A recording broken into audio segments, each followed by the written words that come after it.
En España, las élites están en un lío. Intentaron camuflar la crisis del PP con el ascenso de Ciudadanos, pero al final no han sido capaces de ganar ningún voto que no haya perdido el PP.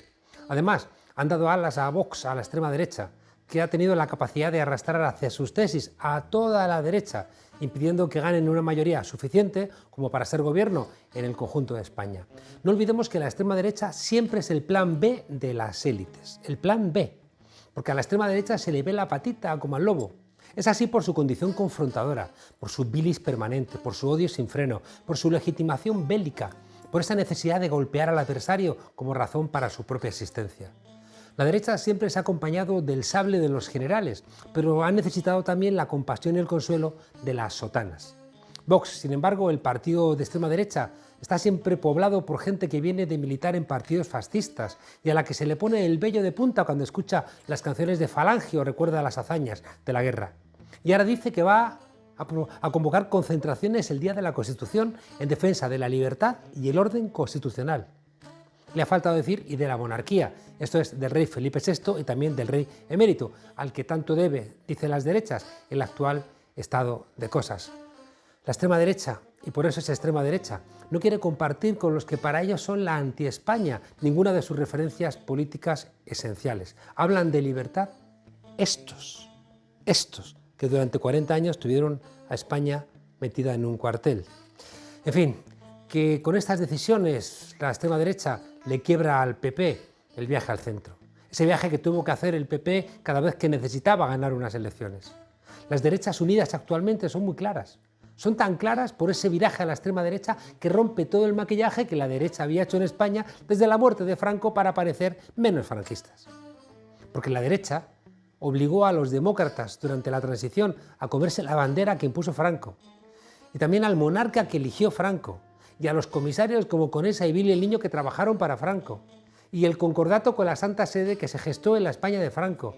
Y el castellano entendido como una lengua imperial machirula que se hablaba a gritos y que acallaba a las otras lenguas oficiales durante la España de Franco.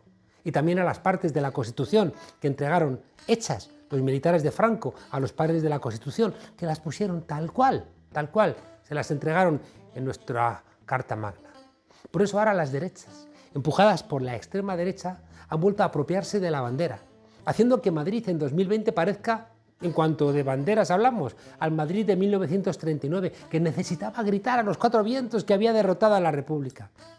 Se han apropiado las derechas de la monarquía, pensando que nadie como un rey puede representar esa España elitista que reposa en los visigodos, en las leyendas y los mitos. Se han apropiado las derechas de la cruz, para que la izquierda se olvide hasta de los curas obreros y de los cristianos de base que se opusieron al franquismo. Se han apropiado las derechas de los cuerpos y fuerzas de seguridad del Estado, pensando en los GAL, la AAA o el Batallón Vasco Español como referentes para reconstruir unas fuerzas que la extrema derecha no quiere que sean democráticas. Se han apropiado otra vez de la lengua, queriendo morder con el castellano a las demás lenguas oficiales del Reino de España. Y ahora, después de que una parte importante de la derecha votara no a la Constitución en 1978, ahora se quieren apropiar de la Constitución. Sobre todo de esa parte que dice que es una, eterna e indivisible y que la tienen que defender los militares. Y la pregunta que nos hacemos es, ¿y qué va a hacer la izquierda ahora que la derecha ha demostrado que hay cosas que son más de ellos que de todos nosotros? ¿Qué va a hacer la izquierda con la bandera, con la monarquía, con la jerarquía católica, con los cuerpos y fuerzas de seguridad del Estado, que vuelven a despreciar a la democracia, o con el castellano, entendido como algo representado por señoros blancos mayores, heterosexuales y profundamente aburridos de la Real Academia de la Lengua? La República es algo más que cambiar la jefatura del Estado. Son nuevos valores, que es verdad que no valdrán para todos, pero que nos debieran valer para esa nueva mayoría que representa una España que ha cambiado. Bienvenidas a la frontera desobedientes.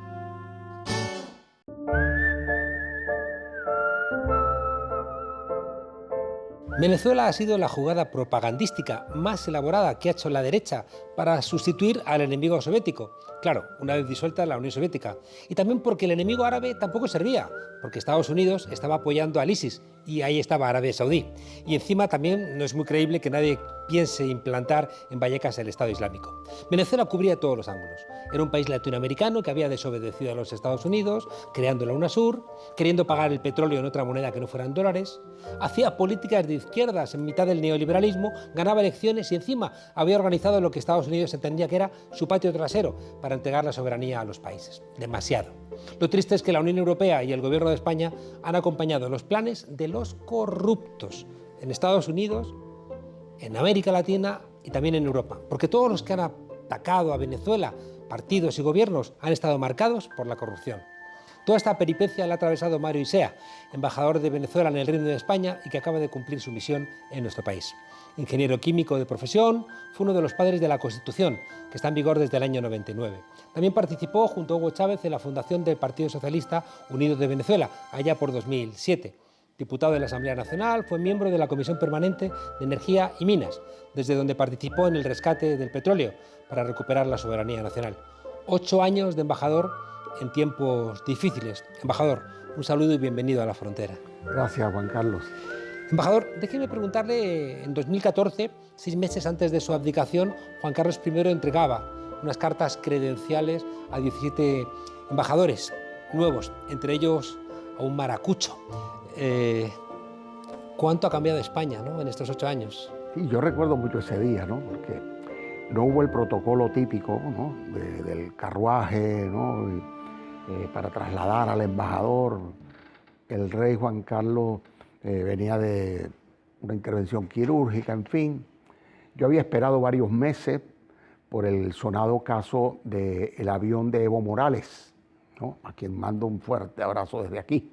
Donde el gobierno de España se metió dentro del avión de Evo Morales para buscar a Snowden. A Snowden, una cosa Acusaban vergonzosa. de que Snowden estaba allí y no le dejaban aterrizar para reabastecerse de combustible. Los países del ALBA protestaron muy fuerte, Venezuela a la cabeza, y por eso el beneplácito para mí se tardó muchísimo. El ministro Margallo, que después da lecciones. Luego ese día de que diplomacia. entregamos cartas credenciales al rey, conversé un poco con él, me dijo, muy bajito, que había aprendido a conocer, a admirar y a respetar a Chávez y que se sentía su amigo. Yo le dije que yo venía a pasar páginas y a ayudar a mejorar las relaciones entre nuestros dos países, entre los dos estados, y él me contestó con qué elegancia, refiriéndose al traje típico de Venezuela, que es el liqui-liqui. Y eso recorrió el mundo como noticia. Yo pensé que era un augurio de que íbamos a tener años tranquilos en el futuro y no fue así. No fue así, no fue así. ¿Cómo están ahora mismo las relaciones entre Venezuela y España? Bueno, creo que puedo hablar de ello, que no estoy ya como embajador, porque es público, noticioso, notorio, etcétera, conocido, que las relaciones son difíciles, porque la Unión Europea, ¿no?, reconoce a un individuo que no tiene cualidad legal constitucional como presidente encargado, es el caso Guaidó, y no termina de reconocer a nuestro gobierno, desconoció la reelección del presidente Maduro, anuncia en conjunto España con la Unión Europea que no reconocerá las elecciones parlamentarias, lo cual es muy lamentable, porque todos saben que las elecciones en Venezuela se realizan con mucha calidad democrática y con un sistema electoral a prueba de balas, ¿no? Está demostrado y testificado por personeros como Carter, comisiones del Congreso de España, para ustedes contar la calidad de ese sistema electoral. Y el desconocimiento de las elecciones de Maduro y desconocimiento de las elecciones parlamentarias obviamente obedecen a una programación de los Estados Unidos con esta política de cambio de régimen. Es decir, cambiar el gobierno para poner un títere. No les ha resultado completo con Guaidó, que ha sido un gran fracaso, pero lo siguen intentando de cualquier manera.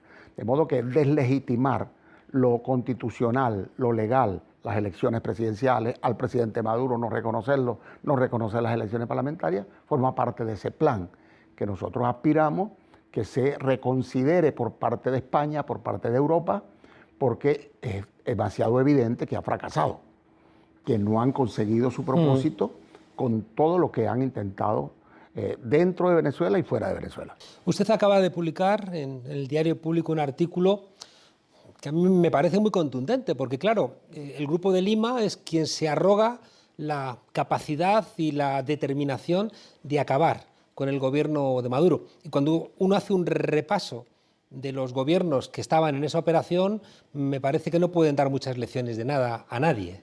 Sí, realmente es irónico, ¿no? Es paradójico.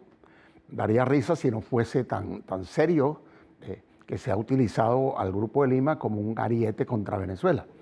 Con el fracaso en la OEA del intento de aplicar la Carta Democrática contra Venezuela para justificar una intervención internacional. Porque no obtuvieron los votos. No tenían los votos, ¿no? A pesar de las presiones de Estados Unidos. Inventaron entonces un subconjunto multilateral. Sustrajeron a 17 gobiernos que seguían las políticas de los Estados Unidos. Ellos decidían entonces por unanimidad, al margen de la normativa de la propia OEA, sanciones contra Venezuela, convocar intervenciones, desconocer al gobierno, las elecciones inmediatamente en avanzada de la política norteamericana. Se prestó ese Grupo de Lima entonces para llamar a intervenciones, para desconocer elecciones, pero la cualidad de quienes dirigen ese grupo comienza porque uno siente dolor.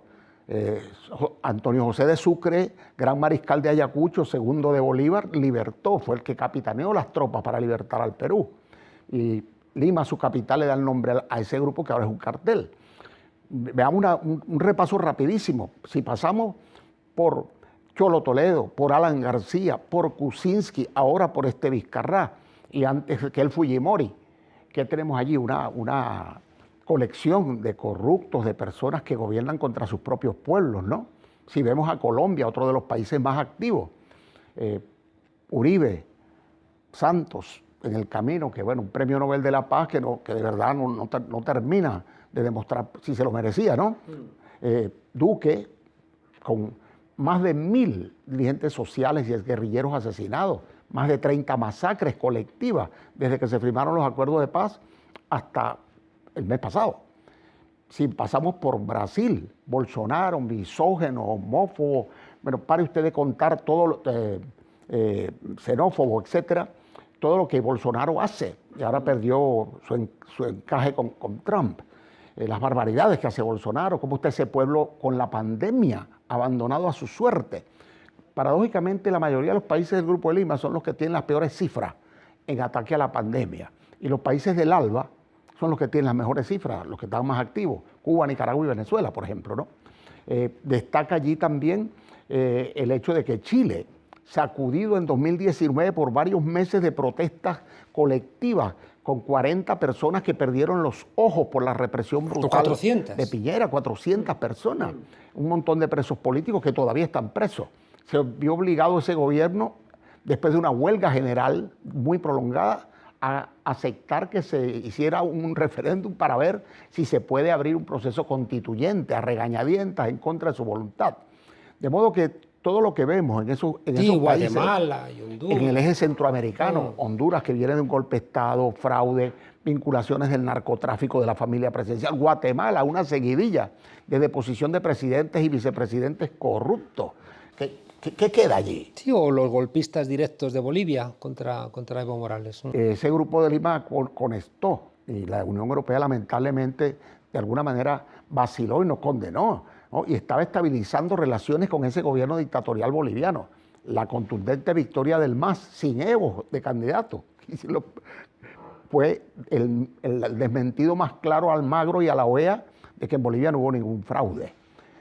Están cambiando las cosas para bien en América Latina, se están moviendo los pueblos, están viendo que a pesar de la mediática infernal, de la campaña mediática infernal, los pueblos están viendo quiénes son realmente los enemigos, los que los agreden, de dónde vienen las medidas coercitivas unilaterales, las sanciones, los bloqueos en tiempo de pandemia contra nuestros pueblos, mientras que aprueban ayudas para los gobiernos del Grupo de Lima. Tenemos entonces un movimiento en América Latina respondiendo precisamente a estos gobiernos que quisieron agredir e incluso fomentar una invasión de Venezuela, con el apoyo sobre todo de los Estados Unidos, ¿no? Vemos al mismo tiempo una disolución de buena parte de estos gobiernos que están viendo cómo electoralmente o con sus pueblos en las calles pierden pie. Y vemos al mismo tiempo que Joe Biden sustituye a Trump. ¿Se abren nuevas posibilidades para el conflicto en Venezuela para encontrar una solución pacífica? Yo creo que sí. Yo creo que sí, porque el mero hecho de que se convoque una elección parlamentaria y buena parte de la oposición deslinda de la oposición violenta, terrorista, alienada con Estados Unidos. Están participando cerca de 90, más de 90 organizaciones de oposición, de 117 que están inscritas en el proceso electoral entre organizaciones nacionales y regionales. Esto tiene que llamar la atención. El plan Guaidó fracasado por completo, la oposición que instaló una Asamblea Nacional distinta a la de Guaidó, aunque ese hecho se trató de invisibilizar, toma cuerpo en una mesa de diálogo y en acuerdos con las fuerzas que apoyan al gobierno, llega por la democracia, por la soberanía, por la no injerencia, a avalar las elecciones parlamentarias. Yo creo que eso tiene que mirarlo Biden, que recibió el apoyo de Sanders, que recibió el apoyo de muchos movimientos que repudian el desastre que ha hecho Trump contra el multilateralismo, contra el cambio climático, contra el control de armas nucleares, etc. Y esos movimientos tienen que ser escuchados por Joe Biden, independientemente de que él representa intereses del establishment, ¿verdad?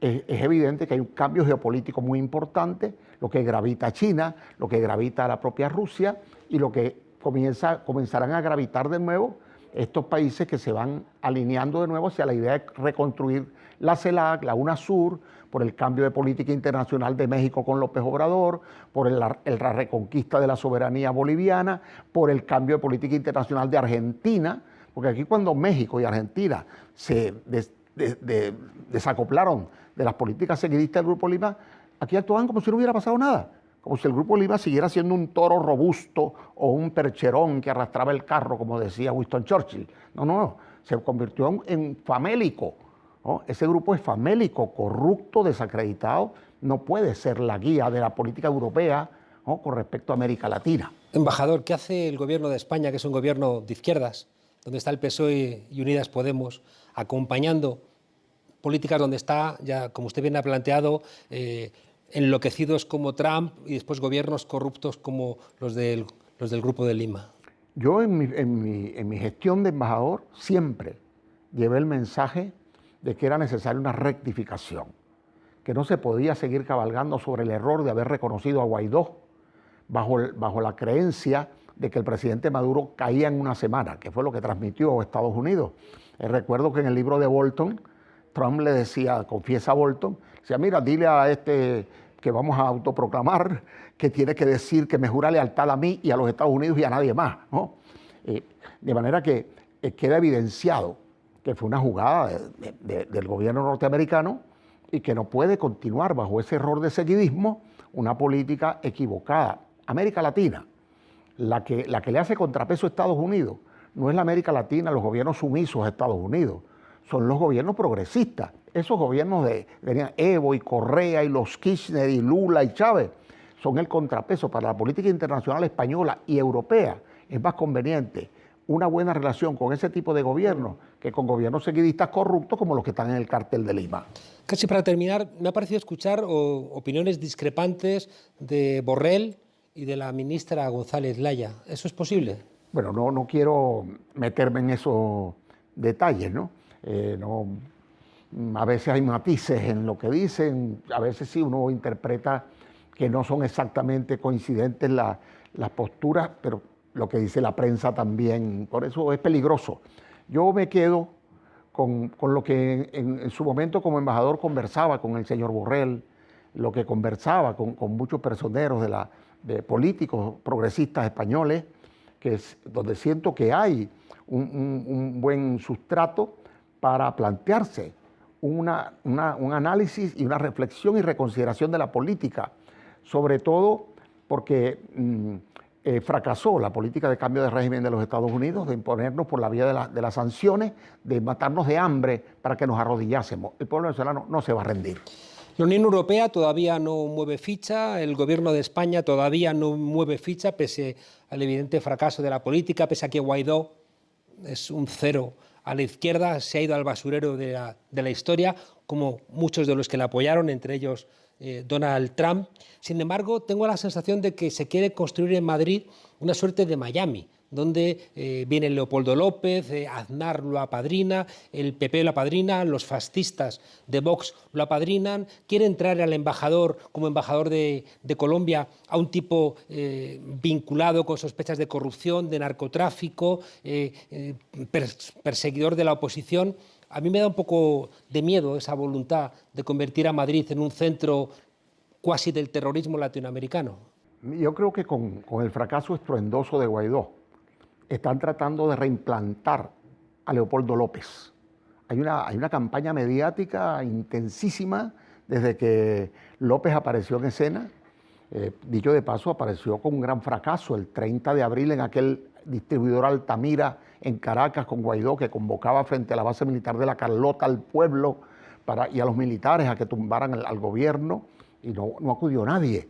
Luego se refugió en la Embajada de Chile, se pasó a la de España. Eso en España hubiera sido catalogado como un acto de terrorismo. Bueno, y es el doble rasero, la contradicción sobre la que llamamos la atención. Luego se viene acá, es recibido con bombos y platillos, tiene participación en grandes medios de comunicación. Yo creo que no van a poder lavar esa imagen porque el fracaso fue la política, más allá de Guaidó, Leopoldo López, etc. Fíjate que en eso están, desde el 16 yo siempre presenté gráficos de conducta de la vocería española frente a Venezuela. Ahí en esos picos siempre hay procesos difíciles de España o procesos donde Estados Unidos está promoviendo intervenciones en Venezuela en el año 16. Y en el año 17 se triplican las apariciones, la vocería, las declaraciones, las acciones contra Venezuela. Resalta, por ejemplo, el pico más alto, tiene que ver con la convocatoria a elecciones de la Asamblea Nacional Constituyente en Venezuela, que pacificó el país. Ahí podemos ver, bueno, en momentos de elecciones, de toma de posesión, de debates álgidos en España, cómo subía la vocería para usar a Venezuela como pote de humo. De modo que no es nada nuevo, ¿no? Esta práctica ya se hizo con Ledesma. Por ejemplo, cuando se fugó Ledesma, hubo un pico de la vocería española de derecha contra Venezuela increíble. Ahora con lo de López pasa lo mismo, ¿no? De manera que no creo que esa práctica recurrente de instrumentalizar a Venezuela con fines internos siga dando rédito. Y lo que procede es que los sectores democráticos, serios, honestos, progresistas de España y de Europa reflexionen y permitan, ya si no han enviado gente a ver las elecciones, a acompañar las elecciones, como se les invitó a la Unión Europea y a todo la representación política en España, que por lo menos respeten el resultado, que estoy seguro va a ser un resultado democrático, diverso. Ahí va a haber representación del chavismo, pero también va a haber representación de una oposición moderada que no quiere injerencia norteamericana. Nos hemos comido el tiempo, pero no quiero dejar de preguntarle por qué no se ha retrasado la convocatoria de las elecciones, que es algo que desde España algunos dicen no entender. ¿Cuáles han sido las razones del gobierno de Venezuela para no retrasar la convocatoria de elecciones? En Venezuela, a diferencia de España, aquí el presidente del gobierno o los presidentes de las autonomías pueden convocar elecciones adelantadas. En Venezuela la elección presidencial está establecida por mandato de la Constitución, igual que la elección parlamentaria. El mandato de los diputados de la Asamblea Nacional, y yo fui diputado de la Asamblea Nacional, dura 5 años. Y la Asamblea Nacional se instala el 5 de enero del primer año del periodo parlamentario. De modo que el periodo está vencido, toca renovar la Asamblea Nacional, tiene que hacerse ahora en diciembre, no hay otra oportunidad. Si se le pedía al presidente Maduro que la aplazara unilateralmente, estaría violando la Constitución. Lo querían poner, es una trampa, a violar él mismo la Constitución, ¿no? Él anunció desde hace mucho tiempo, miren, vamos a respetar la Constitución, las elecciones van porque lo dice la Constitución, no porque son elecciones convocadas por Maduro o por el régimen. Las convoca el Consejo Nacional Electoral por mandato constitucional y en el marco de las leyes electorales vigentes en Venezuela. Embajador, lo que hemos visto que ha hecho la derecha y la extrema derecha con comportamientos fascistas en Venezuela, de agresiones, mentiras, intentos de derrocamiento por lawfare, amenazas de fuerza, al final nos han regresado a España y Europa y vemos comportamientos agresivos de la derecha y de la extrema derecha en muchos lugares contra, por ejemplo, el gobierno de coalición en España. Por tanto, quizá un buen recordatorio sería que todo lo que permites que ocurra en otros países, cuidado, porque te puede regresar a tu propio país. Para despedirnos, embajador, 8 años en España, déjenos... 7. 7, vale, 7. Déjenos un mensaje en su despedida para nuestros compatriotas. Sí, bueno, primero un mensaje de afecto por el pueblo de todo el Estado español. Yo siento interactuando tanto tiempo con distintos colectivos sociales, culturales, políticos, trabajadores, trabajadoras, en la ciudad, en el campo. Yo recorrí toda España casi completa muchas veces y lo que recibí del pueblo llano fue solidaridad y comprensión cuando le explicábamos la realidad más allá de la ofensiva mediática. Yo aspiro que superen el tema de la pandemia, yo aspiro que logren avanzar en transformaciones de beneficios socioeconómicos para la mayoría, para todos, más allá de que la ultraderecha en el mundo sigue intentando arrebatarle los derechos a la gente. Que no ocurran esas cosas que denunció Fundalatín, por ejemplo, que es una ONG acreditada ante la ONU, sobre la protesta en Venezuela, que se dice que tienen derecho a protestar violentamente contra los gobiernos progresistas, pero cuando protestan contra gobiernos de ultraderecha represivos son catalogados de terroristas, ¿no? Y en Venezuela son catalogados de patriotas, los que desatan tanta violencia, hasta queman personas vivas. Esto lo denunció Fundalatin en la ONU y bueno, no ha tenido mucha cuidado. Que no pase eso en España, que no pase eso en Europa, que puedan vivir en paz, que haya respeto entonces entre todos ustedes y también que respeten la soberanía y la dignidad de nuestros pueblos de América Latina, ¿sí? Y convivamos para progresar frente a los que realmente son los enemigos de la humanidad. Embajador, muchas gracias por su tarea durante estos 7 años en España y mucha suerte en los nuevos cometidos que seguramente le esperan en Venezuela. Amén. Yo voy satisfecho de haber trabajado con dignidad, con hidalguía, como decía una vez en un plató donde estaba uno de los periodistas de aquí de Público, y aspiro que realmente pueda ahora, en la tarea que me toque, si me asignan alguna nueva responsabilidad pública, y si no, en donde siempre he estado, con mi pueblo, en la calle, cuando estaba en la universidad como docente, en la cultura, en el deporte, en la lucha social sobre todo. Que así sea, un fuerte abrazo. Esta noche yo quisiera tomar en la frontera la senda de tu amor.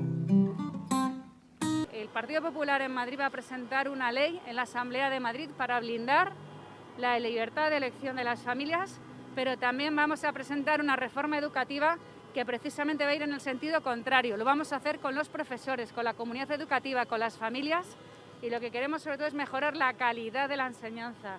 No conozco a ningún padre que quiera que a sus hijos les regalen los aprobados porque sí.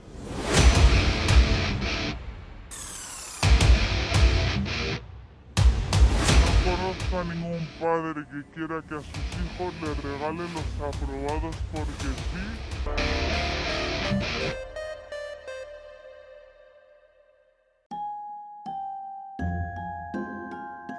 El liderazgo nacional de Ayuso levanta ampollas en Génova. Ojo, que esto lo dice La Razón, uno de los diarios oficiosos del Partido Popular. La noticia habla de una presunta maniobra para frenar el afán de Díaz Ayuso por convertirse ni más ni menos que en presidenta del Partido Popular de Madrid.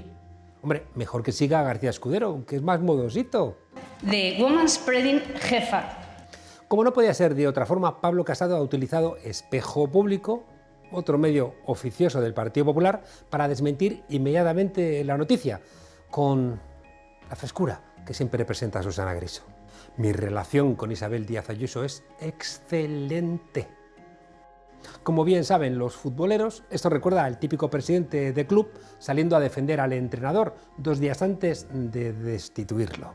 Y más sabiendo que el cuchillo de Casado aún está caliente con la sangre goteante de Cayetana. ¡Qué barbaridad! Pensar que Díaz Ayuso podría traicionar a un amigo, con lo que Pablo Casado ha hecho por ella. Porque es que Pablo Casado no solo se lleva bien con Díaz Ayuso, sino que su relación con Teodoro García Egea también es excelente. En realidad, el líder del Partido Popular se lleva bien hasta con Santiago Abascal, aunque por eso de la aritmética electoral pues tengan que hacer un poco el teatrillo en el Congreso.